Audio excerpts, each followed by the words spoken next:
سلام عرض می‌کنم خدمت دوستای عزیز. یه موردی رو خیلی با من تماس گرفتن. روی درایو سانیو مقاومت ترمز میبندن، درایو میسوزه. درایو سانیو خیلی درایو خوبیه، خصوصا سری 9000ش. من عکس گرفتم از چند نفر. این قضیه داستان مفصلی هستن، خیلی باش درگیر بودیم. امروز به یکیشون گفتم یه عکس بفرست ببینم مثلا به کجا بستیم مقاومتو. عکس فرستادم بسته به منفی مثبت واسه دیسی. گفتم چرا؟ گفت تو دفترچش گفته. گفتم داداش تو دفترچش گفته، تو چرا بستی؟ تجربه پس کجا؟ ببین اومده گفته بریکینگ یونیت که اصلا اشتباه گفته، بریک رزیستور بعد میگفت منفی مثبت. حالا ما میگیم آقا اوکی. بعد اومده اینجا گفته که دیسی راکتور رو ببند به این، که این اصلا کلا اشتباهه. ببین دفترچه ها اشتباه میکنن تو اسکیلای مختلف، تو برندهای مختلف. من اشتباه دیدم. تجربه کمک میکنه. بعد اومده پایینتر درستشو گفته پی مثبت و پی بی اکسترنال بریک رزیستور.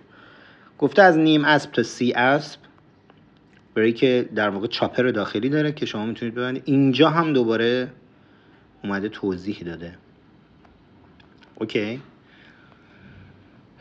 و اون بنده خدا ازش پرسیدم، گفتم این اصلا نوشته بریک رزیستور. گفت آره منم فکر کردم این منظورش یونیته، ولی اومدم پایینتر تو دفترچه دیدم نوشته بریک یونیت.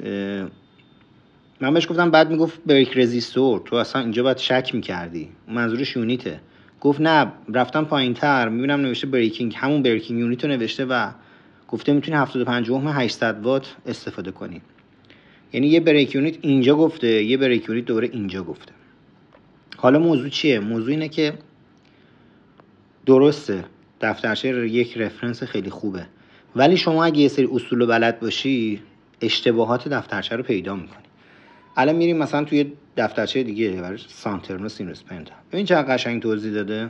اومده گفته من اینجا یه جامپر دارم بین دی و مثبت که شما اینو برمیداری دی سی باس راکتور رو به عنوان یه آپشن میتونی استفاده کنی.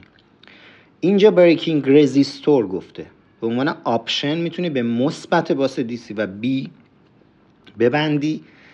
اگر مدلی از درایو من چاپر داخلی نداشت، ببین این در واقع آی جی بی تی چاپره، اینی که میبینید. اگه نداشت مثلا تو سانترنو سینوس پنتا از 132 کیلووات به بالا نداره، میگه میای روی منفی باس دی سی و مثبت